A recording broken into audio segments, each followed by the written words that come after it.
Hey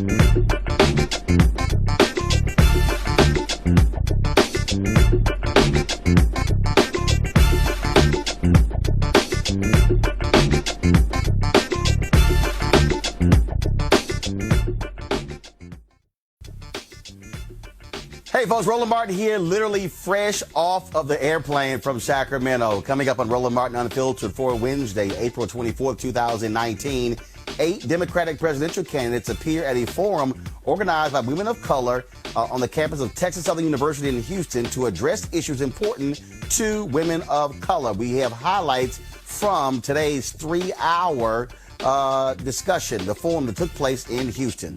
Republican state legislators are they're again with a new tactic to suppress the vote, this time in Tennessee. They're trying to effectively ban voter registration drives. We'll talk to an activist fighting back against voter suppression in Tennessee. And Virginia Democrats, they refuse a donation from Lieutenant Governor Justin Fairfax. That's Democratic Lieutenant Governor Justin Fairfax.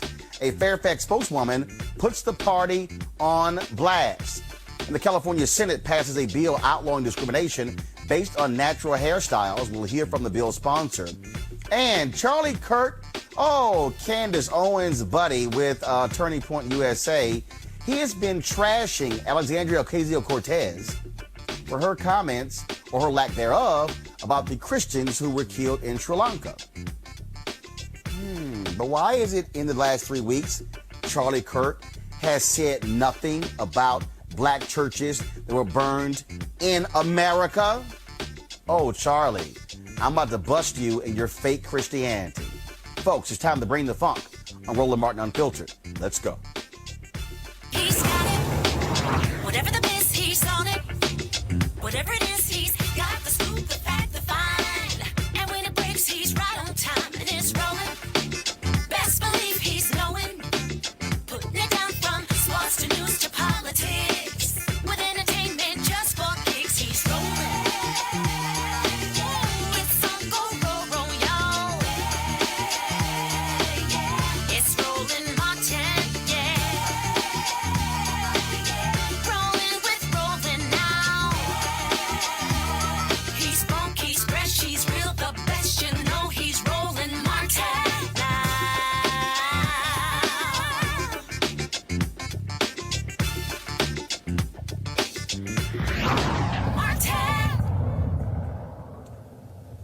Folks, for years we've talked about voter suppression and what Republicans are doing all across the country. These things ramped up really after the election of President Barack Obama in 2008. Then, of course, you had the Shelby v. Holder decision of the Supreme Court that pretty much gutted Section 4 of the Voting Rights Act. And then that just threw this whole thing into chaos.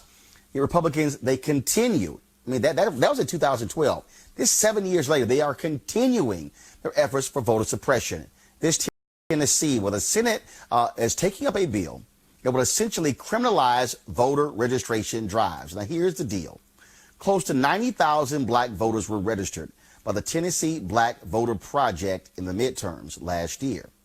Tennessee Republican legislators, led by Republican Secretary of State Trey Hargett, fear a rising black electorate will lead to victories for Democrats and progressive candidates all across the state. Now, as it already has in Nashville and Shelby County, that's where Memphis is. Let me say it again. You have seen progressive candidates win in Nashville and Shelby County, where Memphis is located. Not content to suppress voting, these anti-democratic forces are trying to suppress voter registration. Joining us now is Tequila Johnson, Vice President for the Equity Alliance. So Tequila, they're going to take up this bill tomorrow, correct? Yes, as we know now, the bill has been put off for the last 3 days. So as of now, they're going to hear it in the Senate tomorrow, but that could change at any moment. Now, the last time we talked, they tried to suggest that, well, this is not criminalizing folks. You had, of course, Nashville newspapers taking them to task as well. So have there been any changes to the bill, or does it still remain the same where for every infraction decided upon by the head of voter registration, excuse me, the registrar in that particular county, that could lead to a fine. Is that still pretty much what the bill says? The last I read, yes. There is talks that they're trying to remove the civil and criminal penalties from the bill, but the last amended bill that I read still had the criminal and civil penalties in there as a part of the punishment. And again, we've been talking about, again, how this is going to impact voter registration groups. How have folks been banding together trying to stop this from actually happening? Well, what we've seen on the ground here is tons of mobilization efforts, both locally, statewide, and nationally, to just bring awareness to what our state legislator is doing and the voter suppression tactics that they're using.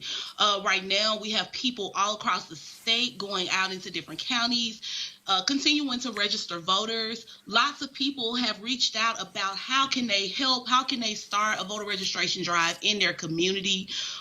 We've had all types of people from both sides, both parties reaching out saying this is wrong.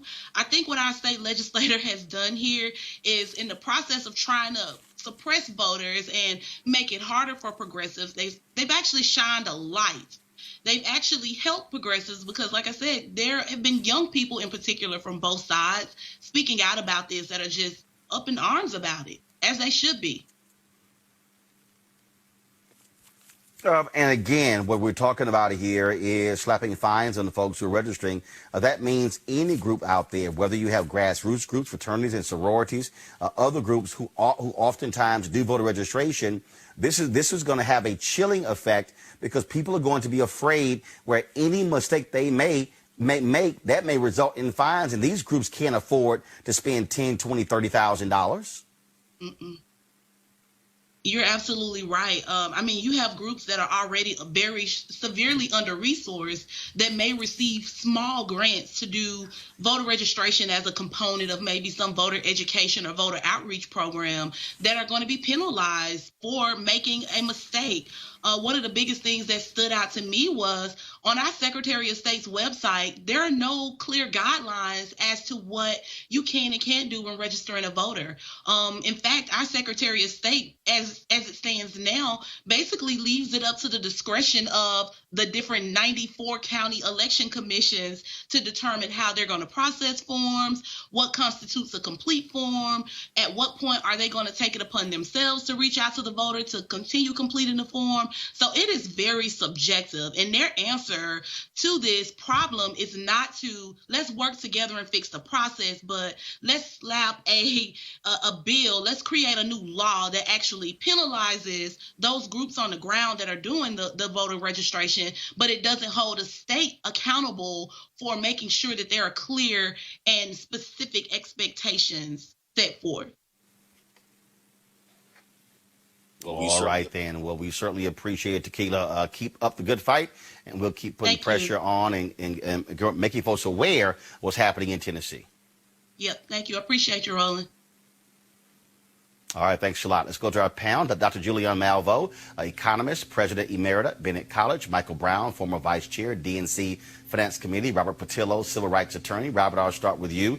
As a conservative, certainly this should be a problem to have Republicans continuing in every possible way to suppress the right to vote. You're absolutely correct. What we have to understand, there's a study from the Brennan Center that came out earlier this year, which articulates the need for automatic voter registration nationwide. So far, we have 11 separate states that have already implemented automatic voter registration. We have another 6 where it's being considered. Ohio, Maine, Hawaii have all, in the last 2 weeks, began the process of implementing automatic voter registration. This is a arcane, draconian, Byzantine system where people have to fill out a particular piece of paper in order to be able to vote. If you get a driver's license, register a vehicle, interact with the government, you should be automatically registered, and then the Secretary of State should keep up with that via our online system. It's 2019. We got smartphones in our pocket. We shouldn't be still be out knocking on doors doing voter registration drives like we were doing back in the 80s and 90s. It's time to implement real reforms to clear up the system and make sure we don't have these efforts coming out every couple of years. Yeah, but Michael, Republicans don't want that. I'll give an example. Every place where they've tried to do automatic voter registration, Republican state legislatures have fought that. That is the last thing Republicans want. In fact, in Maine was a trip a few years ago that they had same-day voter registration. And then the Republican legislature threw it out. Then the voters said, the hell are y'all doing? Came back in the next election, put it back on the ballot, and approved it by almost 70%. And so, yes, Robert is correct. It's a no-brainer, but this is a Republican strategy. They do not want to see an increase in voters of black people, of Latinos, frankly, young voters, because they want this thing to be old and white, because people who actually vote in huge numbers are older voters. Absolutely correct. And before I answer your question about registering to vote and this particular topic, I'd like to congratulate Dr. Malveaux. She's being inducted into the D.C. Hall of Fame this week. So congratulations. Thank you. You're very welcome. But Roland, until we federalize what voting is in this country, we're going to continue to have, depending on who the governor is or the secretary of state in a particular state, you're going to have people trying to suppress. Should be federalized. I know there have been some efforts for that over the last several decades. They haven't really worked because then the states clamor, oh, this is a state's issue, it's not a federal issue. But to me, this is one of those things that should be federalized, and that's voting. Same-day registration. We should be making it easy as possible to vote, not more difficult, which includes voting should be on a national holiday. Roland, Look, Julianne, this is what I keep trying to explain to people right now. Okay, Donald Trump won in 2016 not just because Hillary Clinton was a bad candidate, not because she didn't go to Wisconsin, not because of the Russian interference. It was also because the Republicans had a very clear plan for voter suppression. In Wisconsin, upwards of 200,000 people were impacted. In fact, even when the Obama administration approved the voter ID law there in Wisconsin, a federal judge had to call in Governor Scott Walker's office saying, why are you dragging your feet on even issuing these voter IDs? The Republicans are going to use voter suppression in 2020 in order to try to get Donald Trump elected again. Absolutely. And when Robert says it's a no-brainer, the fact is that the people who are doing this have no brains, Robert, have no brains. They want to take power by whatever means necessary. They don't care about the notion of democracy of and by and for the people. And so what we end up with is all kind of schemes. This Tennessee scheme, Roland, as you know, is just one of many schemes to attempt to suppress the vote. This notion is really pernicious because people who are doing voter registration at outreach, as you said, sororities, fraternities, civil rights organizations, high school clubs, they're now being subjected to potential fines. But more than that, what we see, and the Mueller report lets us know what we see, is venal, corrupt, amoral individuals who will do anything to win. They will do this to get that orange orangutan back into office in 2020 if they can. And all we have to do is to really organize, whether you're a Republican or a Democrat. If you believe in democracy, it's time to say every vote has to count. Well, again, I'm trying to tell everybody who is watching, you need to understand, if you live in a state where you have a lot of black people, there are going to be efforts to suppress the vote. Young white folks. And listen, I told the civil rights organizations this, that they've got to stop just focusing on voter suppression specific to African Americans and Latinos. What they've got to do, Robert, and I said to them, I said, white voters, where you have, look, right now in New Hampshire, they are trying to, the Republican legislature, they are trying to pass a law that prevents college students from voting in elections, saying, well, y'all don't really live here. Robert, we saw the exact same thing in Waller County. We've seen it for decades in Waller County, Texas, where Prairie View A&M University is located. We've seen this in North Carolina. We've seen this in many other states as well, because these are the tactics. In fact, in Wisconsin, you had a Republican clerk who admitted that she moved an early voting location off of a college campus because she said too many young people were voting Democrat, So she moved you to a way out location with a small parking lot to make it difficult. So, Robert, even if we have automatic voter registration, you still have Republicans who will do everything they can in order to reduce the number of people who are voting. Final comment. Well, there are legitimate concerns about our voting system and the integrity of such. We saw that in the Mueller report and the efforts of foreign governments to interfere with them. As far as students voting within certain jurisdictions, what happens often is if you have a college in an area, you have transient people who are deciding local policies. Transient people? Transient people. Students who are there for 4 years. 4 years.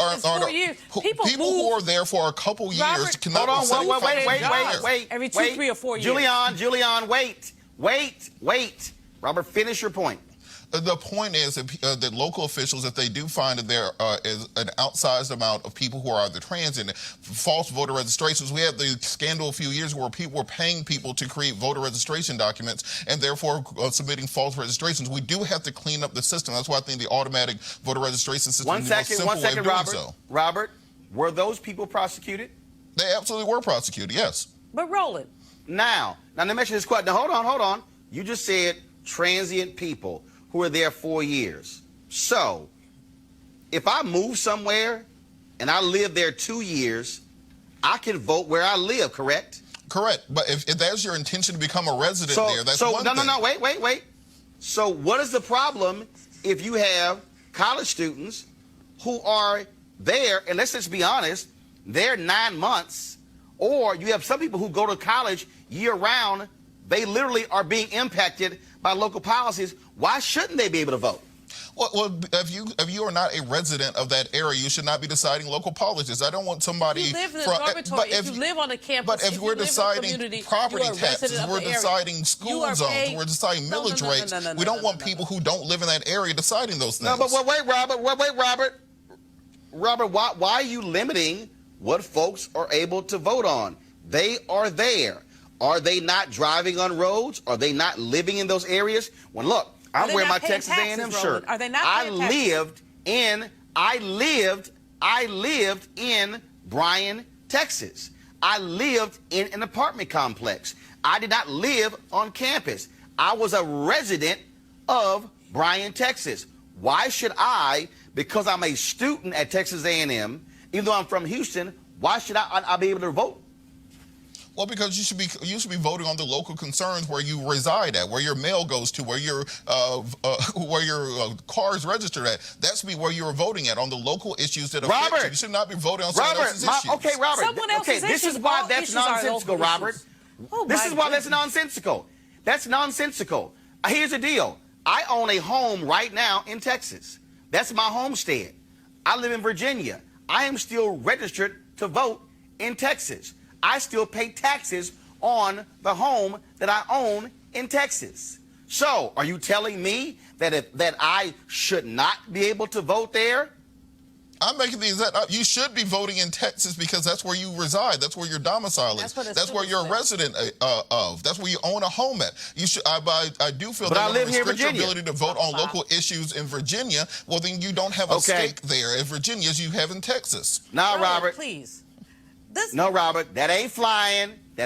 Julian, real quick, then Michael, then I'm going next story. This is just nonsense. The fact when students come to live in a community, they are part of that community. They have a right to vote in that community. Yep. They are there. They are subject to any decisions of that community. When I was at Bennett, we had Bennett bells, our voting bells. Young ladies at Bennett College for Women voted 95%.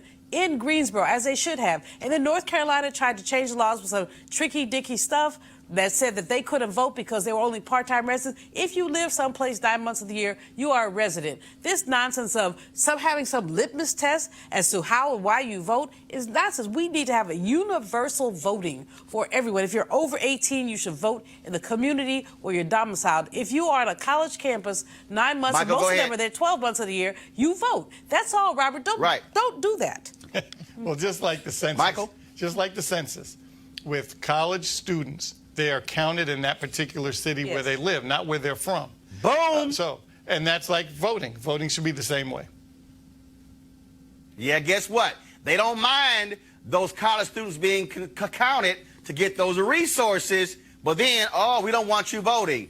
Just like they count those prisoners in those areas Exactly. for the census, but don't want them to vote. Hypocrisy, All right, y'all, let's go to hypocrisy. what took place. Let's talk about what took place. We just finished a few within the last hour at Texas Southern University in Houston, Texas. There was a presidential candidate forum focusing on issues of importance to women of color. It's called She the People.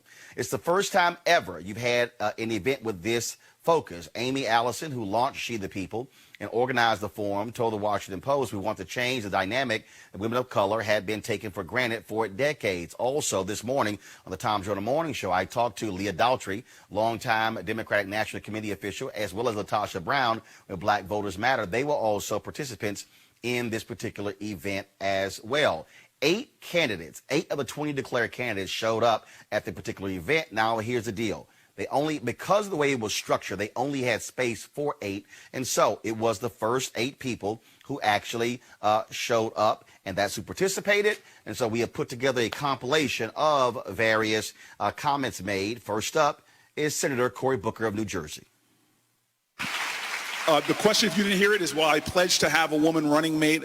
I will have a woman running mate. To me, it's really clear that we do that. Thank you, Senator. Thank you. And finally, in your first 100 days, how will women of color know that you're a president for us and our communities? You know, this is something that, to me, is so apparent when you look at leaders, who they surround themselves with, who they put in positions of power, because inclusion is not an adornment. It's not something that just looks for the cameras and the TVs. We know from all the research, having inclusive teams around any leader is essential for having great teams that are effective and that get things done. And so in my first 100 days, you will see teams like I have had since I was the mayor of the city of Newark, since I got to the Senate and didn't just have diverse teams in my office, but made sure that we had more diverse teams in the Senate, to make sure that we are fighting for things like I am on my campaign, not just for diversity and inclusion, but hell, you can't campaign wrong and then think you're going to govern right. And so we talk about the issues that are legitimate and needed to be fought for in our community. And so by the team that I form and the actions that I take in my first 100 days, it will send a clear signal to my mom and to all the people in Newark, New Jersey who first put me in the game that I have not forgotten who I am, where I've come from, and the people that got me to where I am today. All right, next up, another Texan, former Secretary of Housing and Urban Development, Julian Castro. He was asked what he would do as president about gentrification. I think we have to tackle this in many different ways that connects the dots. First of all, we need to make sure that there's a greater supply of affordable housing so that people can afford to live in their own neighborhood that they choose to live in. Secondly, we have to find ways to provide relief for the people that are there, the residents who are living there, so that they are not as impacted, for instance, as property taxes go up, as the cost of living in those neighborhoods go up. There have been a couple proposals, for instance, here in the Texas legislature on how you might provide property tax relief to help buffer low-income residents and prevent displacement. At the national level, I would encourage and invest in communities so that people could find affordable housing supply where they want to live, stay in these neighborhoods, and then be buffered against that kind of displacement. The other thing that we need to do, though, is enforce our Fair Housing Act. And when I was Secretary of HUD, we promulgated, or we passed the most groundbreaking rule called Affirmatively Furthering Fair Housing, which was unfinished business from the 1968 Fair Housing Act, and basically said to communities that got federal taxpayer money through HUD, you have to get more serious about equal housing opportunity in your jurisdiction. So, we promulgated that rule. The first plans from cities started to come in October, I think it was October 4th of 2016. And then when Dr. Carson and the Trump administration got in, they actually put that on ice. If I'm president, one of the first things that I'm doing is making sure that we bring back affirmatively furthering fair housing so that every community has to answer for equal housing opportunity. And I believe that that's going to help to address this issue of gentrification. All right, folks, next up is Hawaiian Congresswoman Tulsi Gabbard. A lot of us have just been reading through the Mueller report. It's quite lengthy. But one of the things that it touched on was the ways in which Russia specifically targeted communities of color, impersonating Black Lives Matter, going after women of color, black women, and using that to divide the electorate and to discourage African American voters. And the second piece being literally targeting some of the voter rolls, going after voting systems in multiple states. Yeah. Do you believe that Russia is a threat to the voting rights of people of color? I think Russia, what was done, as well as any other country that seeks to interfere in our democracy and in our elections, is unacceptable, and it has to be taken seriously for the threat that it provides. I think it's important, that second point that you made about actually trying to interfere in the voter rolls, in our elections systems. This is the huge vulnerability that threatens our next election that so far, unfortunately, has not been addressed. The fact that there are still many states in this country who don't have paper ballots or any kind of auditable paper trail to make sure that whether it's another country or an individual rogue actor comes in and tries to manipulate our votes, tries to change our votes to change the outcome of this election, our system is vulnerable to those hacks and attacks today. So I've introduced legislation in Congress called the Securing America's Elections Act. Very simply put, solves this problem by making sure that every single state either uses paper ballots or has a voter-verified paper backup, so that we in this country have an auditable paper trail to protect our democracy. All right, folks, next up is California Senator Kamala Harris. Criminalization of and contributed to the problem of mass incarceration in our country, and has led disproportionately to the criminalization of young black and brown men in this country. So there's that. There is the broader point about the failed war on drugs. There's no question it was a failure. And part of the problem was that what is essentially a public health issue became a criminal justice issue. And then now, thankfully, some have evolved around the opioid issue. But look, where were they when we had what was called the crack epidemic, right? And so we know that this is a system, in particular around the criminalization of drug use and possession, that has been infected by racial bias. And we have to speak truth about that. We have to speak truth in terms of the way that enforcement happened and what the result was in terms of mass incarceration.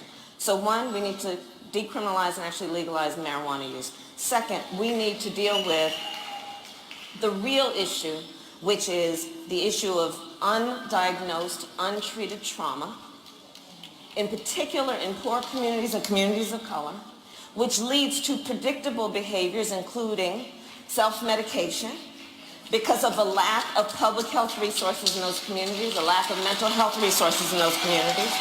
And I will tell you, as President of the United States, one of the things that I will implement is that we have mental health care on demand, and we have drug treatment on demand. All right, folks, next up is Minnesota Senator Amy Klobuchar. And you talked about, as a quick follow-up, having a law enforcement background and a background as a prosecutor.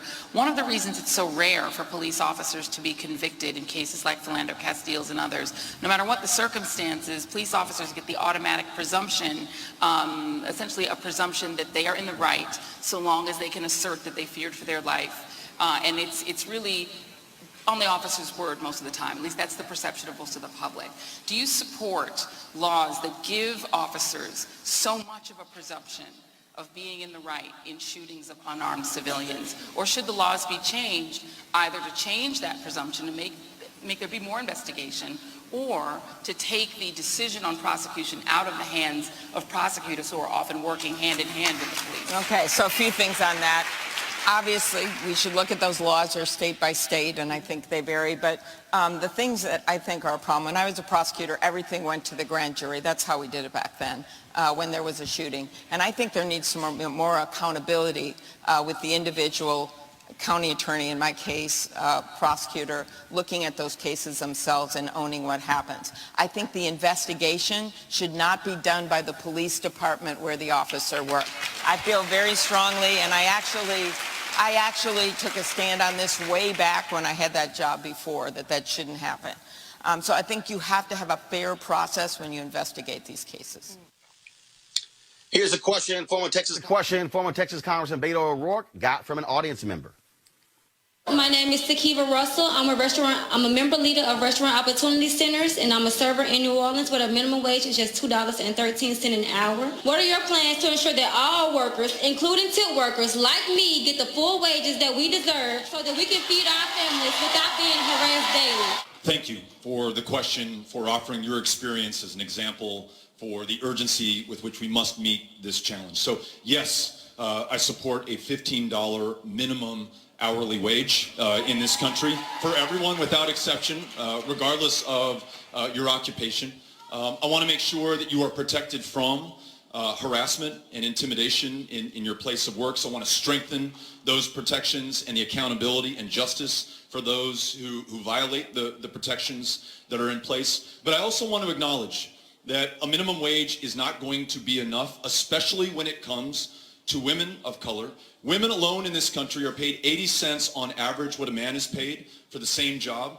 But African American women, 61 cents of what a man is paid. Latinas, 53 cents of what a man is paid. We also need an equal rights amendment ratified in this country so that no woman can be discriminated against on any basis whatsoever. So those are the ways that I want to meet this challenge. Thank you.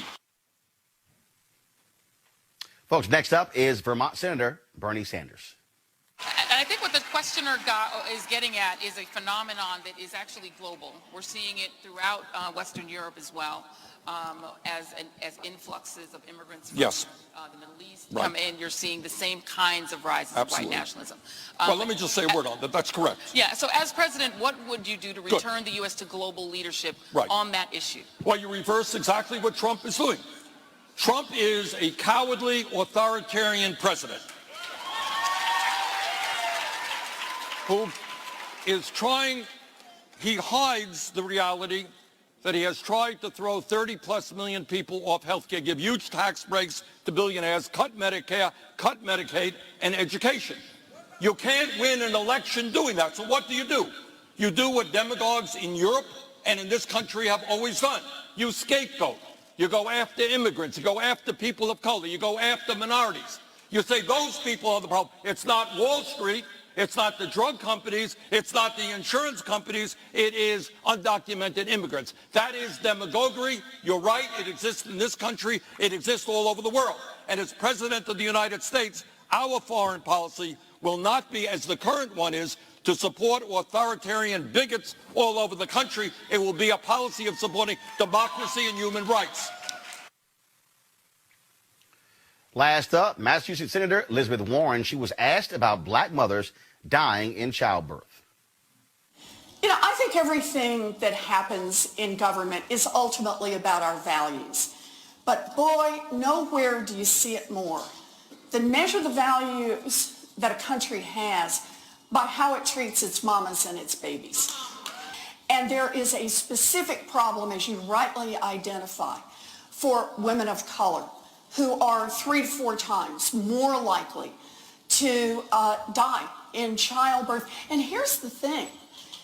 Even after we do the adjustments for income, for education, this is true across the board.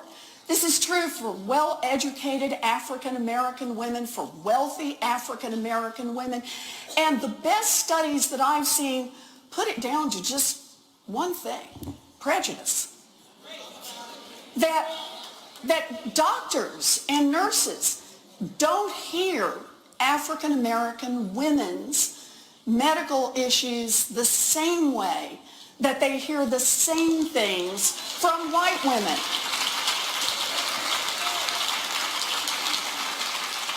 And we got to change that, and we got to change it fast, because people's lives are at stake. So I got a plan I want to use. I want to talk to the hospitals, is where most of these births take place, and I want to talk to them in the language they understand: money. Well, here's what I'd like to change right now in maternal health, and that is to say the hospitals are just going to get a lump of money, and if they bring down those maternal mortality rates, then they get a bonus. And if they don't, then they're going to have money taken away from them. Now, folks, you can actually go on MSNBC. They did not put this on television. They live streamed this whole event, so it's on their website. Also, in about 30 or so minutes, a number of the candidates are also going to be appearing at the African American Mayors Association. They're going to be actually having a forum there. That's also happening in Houston. And so we're going to be sharing that video on our Facebook page as well. I want to start with you, Julian. This was critically important to focus like a laser on these issues affecting women of color to have this forum. I had sent an email last year, actually early this year, saying, hey, there should be one specifically for black women. And the black women should tell the Democratic National Committee, y'all know y'all need us. And so I believe there should be a debate. There should be a debate either this year or in 2020. It could be in North Carolina at Bennett. It can be at Spelman in Georgia. It could be at Florida A&M in Florida, all those battleground states. And I think the Democratic Party should do that. And let me also say this. It's a damn shame not a single black cable network carried this event. Roland, Go first ahead, of all, Julian. I agree with you on that. Somehow, some of our folks are not woke. Everybody Brown ain't down.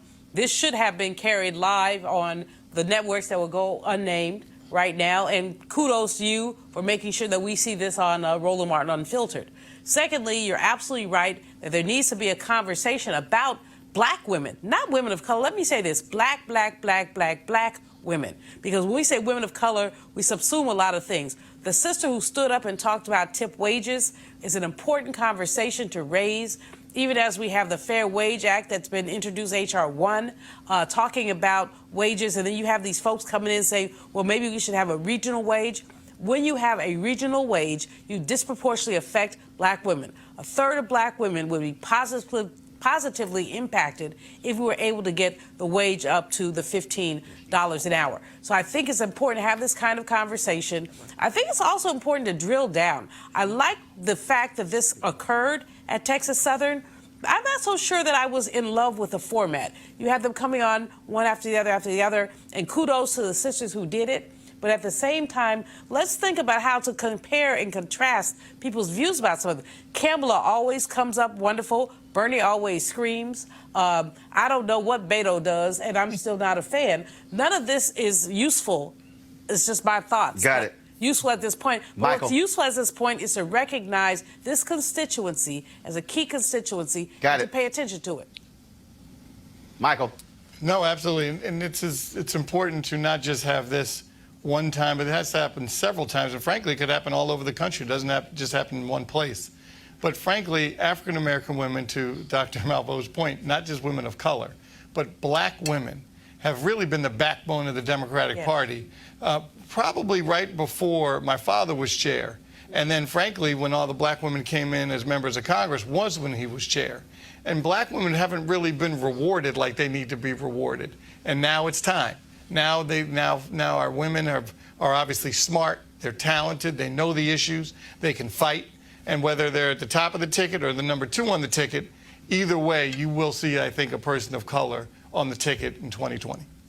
No, black person, Michael. All right. Robert. I'm sorry. I've been correcting myself about that. And Claire, I'm going to defer most of my comments to Dr. Malveau, who is the smart, educated, powerful black woman on the panel, so her word goes. But I think it's very important for us to have this conversation in areas of, for this one, of people of color, but also in primarily African-American spheres, because what we saw in the broader feminist movement, the Pink Hat movement, the Women's March movement, was the needs of African-American women being subsumed into the masses, that they will use your bodies, they'll use your energy, they'll use your organization, but the minute that Tamika Mallory says something that makes them mad, they're ready to pull funding and not willing to have these conversations. So let's keep this talk going. Let's have one for black women at Spelman or Bennett. Let's have one for black men at Morehouse or Clark Atlanta or Howard. Let's get all the candidates on record, and let's expand it out to all 20 of the Democratic candidates. Let's get Larry Hogan and Donald Trump and Bill Wells in there and find out what their agendas are too, so we can go into the voting booth with a completely informed and honest vote. Robert, I was almost going to love you until you said, see Real what quick. Donald Trump says about black men. You know what he said about black men. All right. All right, but the point is a critical point because I will say this here. The reality is we saw this during the election. There was a 9-point gap between black men and black women for Democrats in 2016 as well as in 2012. So it wasn't just a matter of Trump and Hillary Clinton. It also was Obama and Mitt Romney. So that's a critically important issue. Let's talk about what happened in California. A bill guaranteeing the right to wear braids, locks, and natural hair at work passes the California Senate. Thank goodness. The fact that we should have to actually pass a bill shows you the kind of racism you're dealing with in the United States. And so, again, very good that that bill passed. Now, let's talk about what's happening in Virginia. The Virginia Democratic Party has refused a donation from Democrat Lieutenant Governor Justin Fairfax. The Fairfax's Political Action Committee tried to buy a $2,500 table at a Democratic Party dinner. The party said they were not comfortable accepting the donation at this time. Now, Fairfax has been accused of sexual assault by 2 women going back 19 years. Has he been convicted? No. Has there been a legal investigation? No. Just the allegations. Now, Fairfax spokeswoman, Lauren Victoria Burke, said this, quote, he is innocent and has passed 2 polygraphs and repeatedly called for an investigation. The Virginia Democratic Party, she said, quote, has assumed he is guilty of a violent criminal act with no investigation or even a conversation to ascertain his version of the events. Now, here's what's interesting about this, and I want to start. I want to throw this out here.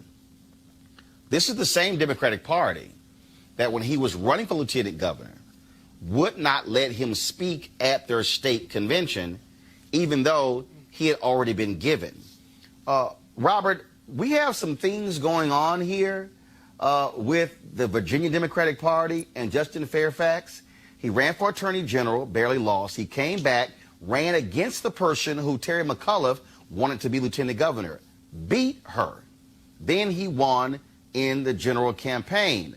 And so, do you agree with their decision not to accept him by allowing him to buy a table? He is still the lieutenant governor of the state of Virginia.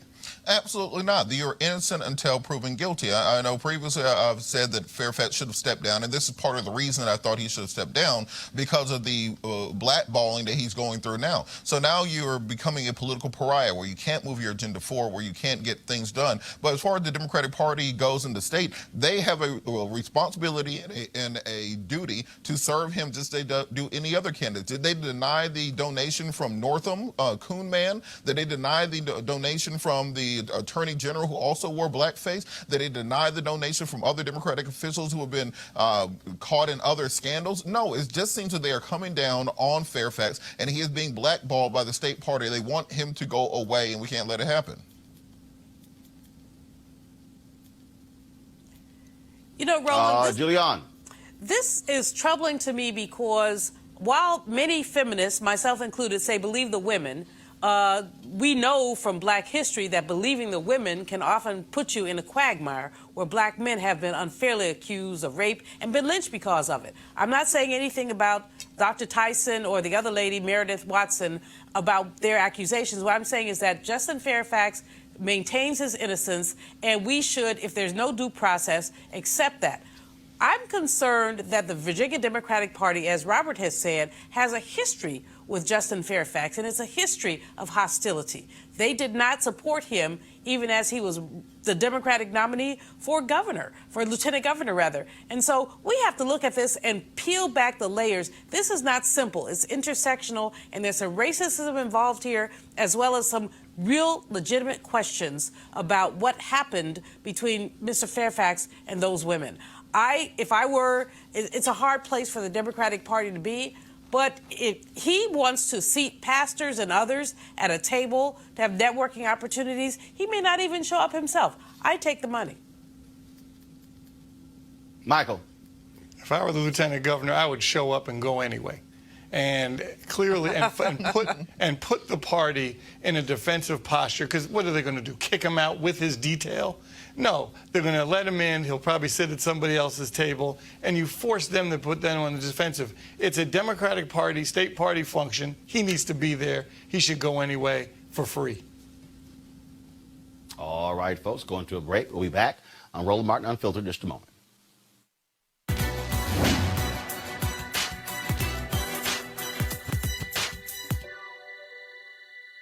Our ability to create has outreached our ability to use wisely the products of our inventions. Civil rights activist Whitney M. Young Jr.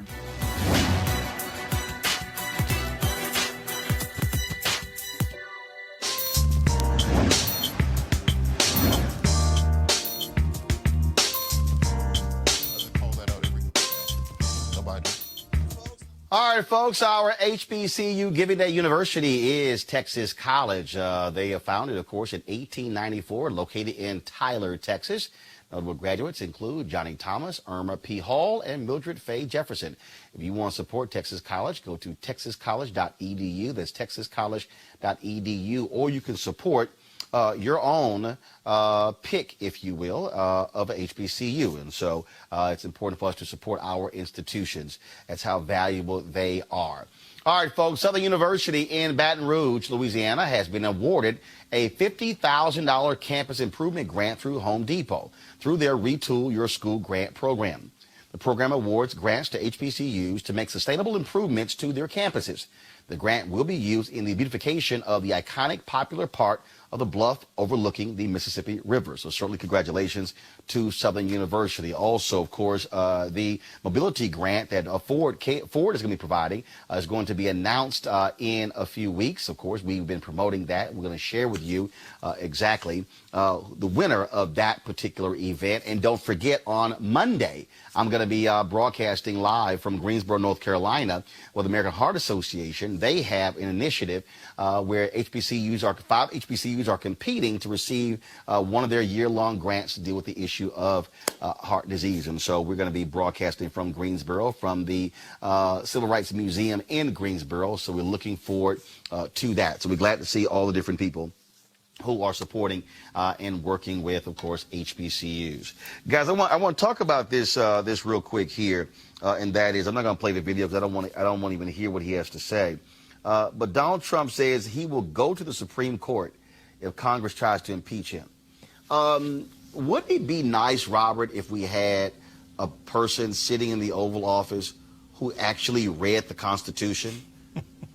Does he understand that the Constitution gives Congress the power to do so? Really? You're going to run to the Supreme Court? Can this dude read? How about if we get a Sesame Street version of the Constitution? Maybe he can understand that, Robert. Well, I hate to tell y'all, but Trump is right. The Constitution says that the president can be impeached for high crimes and misdemeanors. It never details what high crimes and misdemeanors are. There needs to be a Supreme Court clarification as to what exactly the criteria are set out for that. That's why Bill Clinton could get impeached for hanging out with Monica Lewinsky. That's why there's no criteria set out. The Supreme Court has to set that. But presidents of decency, Robert. Wait. Why does the Supreme Court have to set it when we've actually had, in the history of the United States, you've had 3 presidents who've gone through a process. One fully went through the process, Andrew Johnson. Then, of course, you had hearings with Richard Nixon. Then you had Bill Clinton. I don't recall the Supreme Court weighing in those 3. Well, as with most things, you don't get a decision until it's tested. None of those presidents went through the process, primarily because they were guilty. Andrew Johnson was guilty. Nixon was guilty. Frankly, I think Bill Clinton should have gone to the Supreme Court on that issue, but he knew he wasn't going to get removed by the Senate, so he knew it was a negatory action. The correct course of action legally for the House of Representatives, given the statements of the Mueller report, would be to censure the president, to condemn him, and have a joint resolution with the Senate on that. The idea that impeachment will be appropriate this time isn't really a practicable solution, and the Supreme Court is absolutely the venue where you will make that argument at. You go to the Supreme Court, they tell you what a high crime and misdemeanor is, then you can proceed with the impeachment proceedings. You know, Julian, there's a reason why the framers did not define that, because high crimes and misdemeanors are not criminal charges, they are political charges. Precisely. And what you see, I would reference everyone to a column that Willie Brown, former mayor of San Francisco, wrote in the San Francisco Chronicle this weekend, in which he talked about the downside of impeachment, which is just getting us all caught up in this as we move into the 2020 election. I think that Robert is right about one thing, just one, that a censure would be appropriate and that it should be a bipartisan censure. However, and as you say, Roland, high crimes and misdemeanors are not spelled out. But even the most rabid Republicans agree that if this man did not cross a line, he basically danced with it intimately, came all the way to it. His son did not have an interview. His daughter did not have an interview. They demurred. They refused to release their tax returns. The Congress is a check and balance on the presidency. We have a tricameral system, the presidency, the court, and the legislature. And basically what he's doing is saying he does not have to pay attention to the legislature. And he has been provocative with his tweets and with everything else. And somebody, Nancy Pelosi, Chuck Schumer, listen while I'm talking, somebody needs to put their foot down and say, okay, if we don't impeach you, we will so embarrass you that you're unfit for re-election.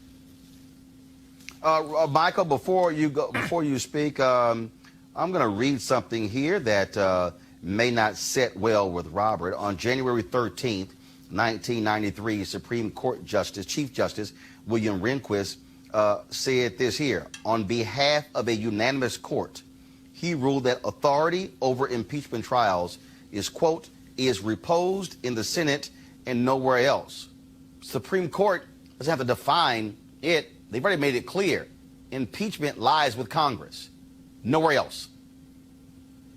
I wasn't at the top of my class in law school. I probably wasn't even in the middle. But I know one thing. In constitutional law, I guarantee you, I don't even think the Supreme Court will even hear the case. That's how far off. This isn't even a close call. What 45 is trying to do, and clearly I guess he thinks it's the best thing to do, he's trying to run out the clock on everything. Yeah. He's basically said, I'm not turning anything over. None of my people are coming to testify. I'm going to take everything to the courts, and while everything China churns its way through the court system, before we know it, we'll be at 2020, and then obviously we'll wait to see what happens at the ballot box. What probably will happen or could happen is you're going to have some Democrats, obviously, they're going to continue to push leadership. Because at some point, if you clear the decks early enough, impeach him now. If he refuses to send his people up to the Hill, not turning over documents, impeach him now. You'll be done with the impeachment hearings before the end. Let me finish. Before the end of the summer. Then you can start doing it. Go to the White House, talk about infrastructure, talk about prescription medicine. You clear the decks of the impeachment thing. He has a label of impeachment. We know he's not going to get removed from office, but he'll have the impeachment label. But Michael, do you want Pence? Do you want Pence? I mean, we impeach Trump. We get Pence, which is like Trump in a Monsignor's robe, cleaning it up with Catholicism. Well, look, the dirty Here's the deal. Hold up. Here's the deal. Very simple. This has nothing to do with Pence. Congress has a responsibility for the sake of democracy of this republic to say if there is a report that is dealing with obstruction of justice, then you deal with that. The Mueller report lays it out. That's what we're talking about here. Final comment before I go to Julian from you, then Robert before I give my final commentary. Again, just echoing the same chamber. I think you could clear the decks, get rid of all this drama about impeachment, about the Mueller report, and then get to real issues that Americans care about, getting ready for 2020. There's no need. We know he's not going to get removed. We know the Senate is not going to. They may not even take it up. I think they're required to take it up, but clearly he's not going to get removed. And then so some people say, then what's the point of doing it? Put the label of impeachment on him. Well, guess what? Let him run with that. Michael, you know, what I think is that Nancy Pelosi needs to use her leadership. She needs to use her leadership to censure this man. I don't know if impeachment is the right way, but I do know that there must be a congressional response to this Mueller report, which frankly is damning. He keeps trying. They got their spin cycle, and their spin cycle is going. Got it. Spin cycle can clean up the stain. Robert, very quickly, Democrats don't have the votes in the House to impeach. If the vote was held right now, they would not have the votes to impeach. You don't know they that. do not have the votes in the Senate to remove. What are you basing that on? They don't have the votes in the House. You said what? What are you basing that on? They don't have the votes in the House. That's based on what? Speaking of people I know in the Capitol, I know multiple, as many as 25 red state Democrats who said they will not vote for impeachment right now. Nancy Pelosi is defending those people by not bringing this up to a vote. The proper venue is a censure. Censure the president, move on, condemn him, move on to the 2020 election. If you want to remove him, then win it the good old-fashioned way in November. Well, guess what? If you don't obstruct justice, there's no need for all of this. The Mueller report lays out clear, undeniable cases of obstruction, and Robert Mueller said he left it up to Congress for that very reason. All right, folks. So I was on the plane today, flying back from Sacramento. First of all, we had a phenomenal school choice town hall meeting last night, and I'm going to be detailing more of that, especially the black state legislator in Sacramento who is sponsoring a bill there that will cap charter schools, even though the top charter schools exist right there in his own district. But I'll deal with that another day. So I'm sitting on the airplane, and before we take off, I'm looking on social media, and I'm seeing all of these different tweets. And so I see this tweet from white conservative Charlie Kirk. Now, why am I saying white conservative Charlie Kirk? Because he's a white conservative. And what happens is, you know, and so he was criticizing Congresswoman Alexandria Ocasio-Cortez because of her tweets with regards to the mosque shooting in New Zealand. And he was criticizing her because he felt that she did not say more about the shooting of the bombings that took place in Sri Lanka, where more than 300 folks were killed that took place in Christian churches. So I was sitting there and I said, Charlie is really, really concerned about the lack of comments with regards to Christians being under attack. So I then began to scroll down his timeline, and I begin to see all of these different tweets. This is what I see. I recall more media outrage and backlash for a teenager wearing a MAGA hat doing nothing wrong than the media's outrage and coverage when hundreds of Christians are killed on their most holy day. I see this other tweet. The attacks on Christianity are only worsening. Christians are being persecuted all across the globe. They're being slaughtered by extremists in the Middle East and killed in places of worship.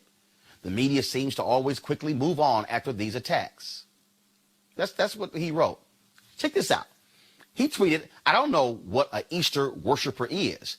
I know them as Christians. It seems there will be nowhere near the outrage or calls for healing unity as there was after the horrible New Zealand attack. Christians are under attack all across the world. We must wake up. Here's another tweet. For that very reason, I was shown mercy so that in me, the worst of sinners, Christ Jesus, might display his immense patience as an example for those who would believe in him and receive eternal life. 1 Timothy 1:16.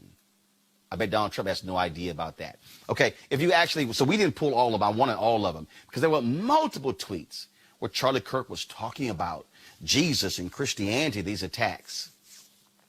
But do y'all know what I did not see? I did not see a single tweet from Charlie Kirk about 3 black churches in Louisiana burning to the ground.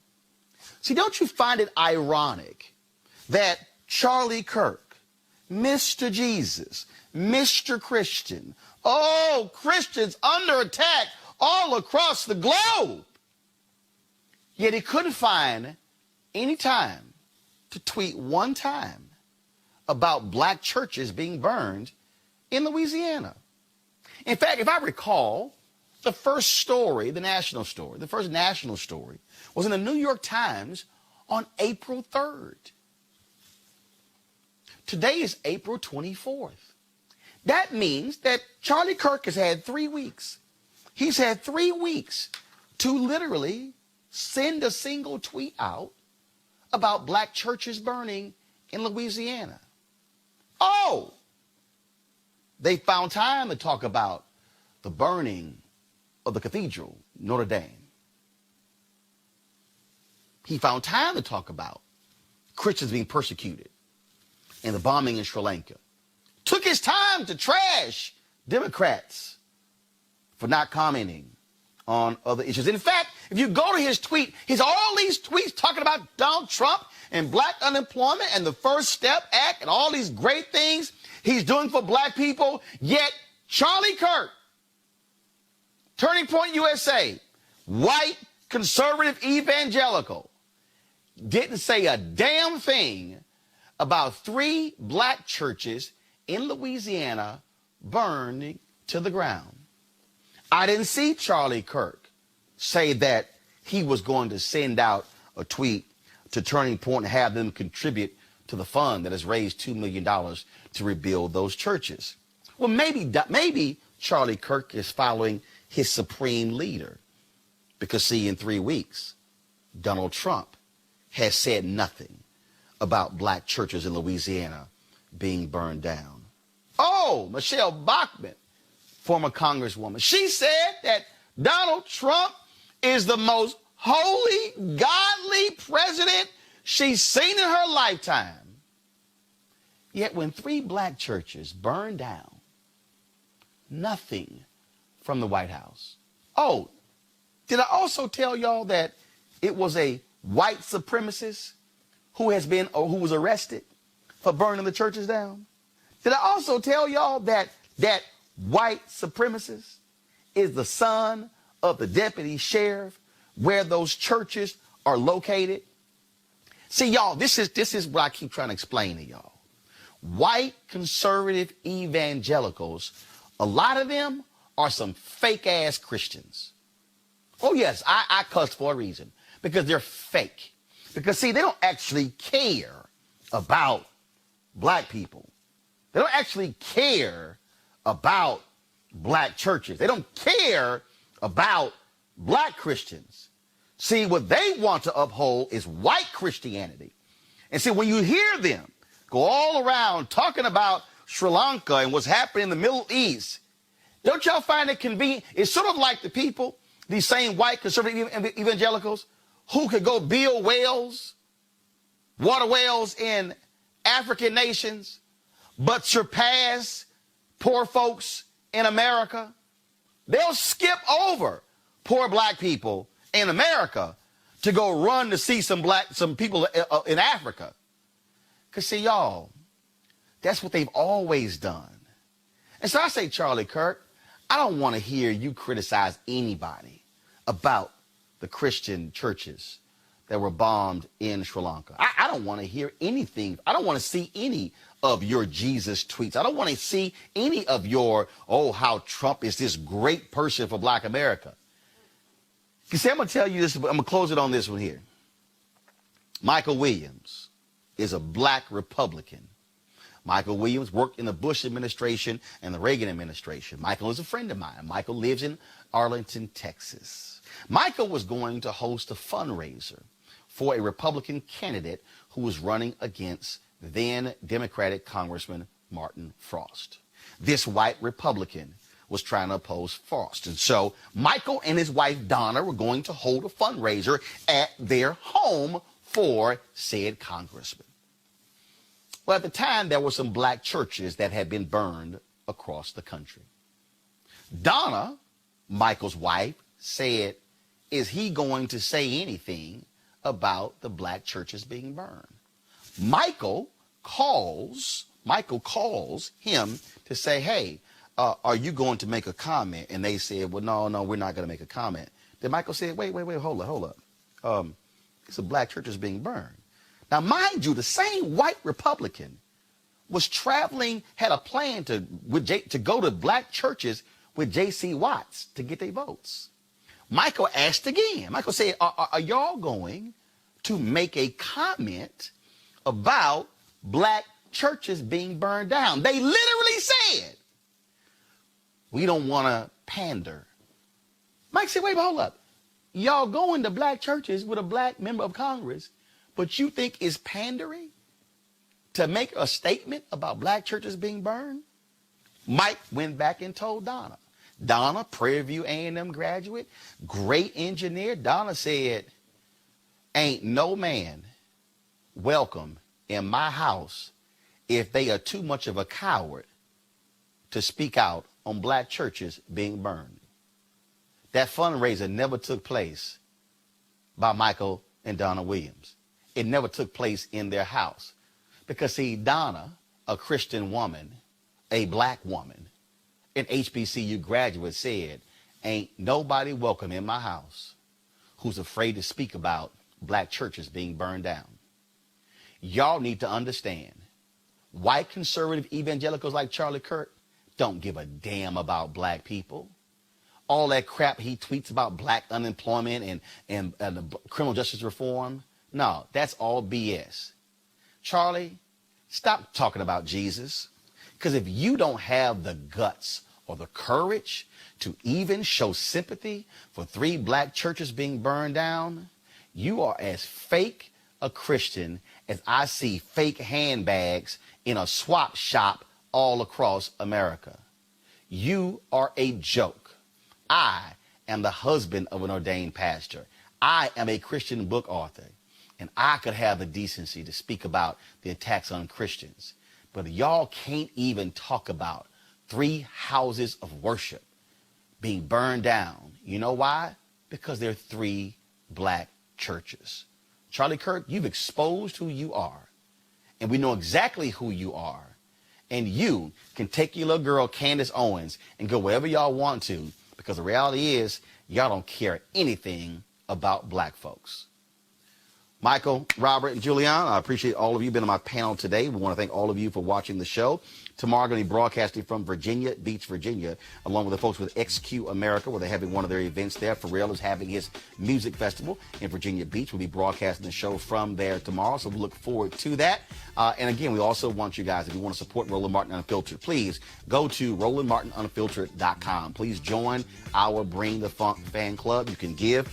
My goal is to get 20,000 of our donors over the course of a year to give at least $50. You can give monthly, you can give one time, you can give recurring payments. It's up to you. But if you can't give 50, whatever you can give actually helps us. We would certainly appreciate that because we want this to be an independent place. This is an independent media company. No major media company owns me or controls my voice. And we want to be able to speak truth to power as best as we can. So please support us in any way possible. Go to RolandMartinUnfiltered.com. All right, folks, I shall see you tomorrow. Have a great day. Holla!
You want to check out Roland Martin Unfiltered?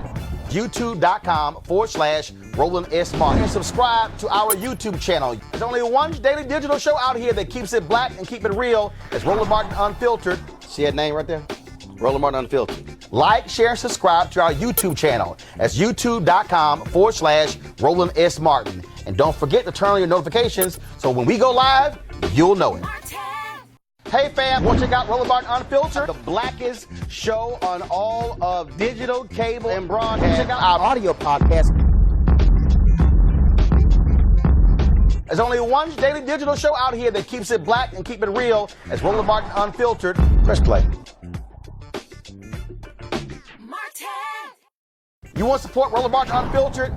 Be sure to join our Bring the Funk fan club. Every dollar that you give to us supports our daily digital show. There's only one daily digital show out here that keeps it black and keep it real. As Roland Martin Unfiltered. Support the Roland Martin Unfiltered daily digital show by going to RolandMartinUnfiltered.com. Our goal is to get 20,000 of our fans contributing $50 each for the whole year. You can make this possible. RolandMartinUnfiltered.com.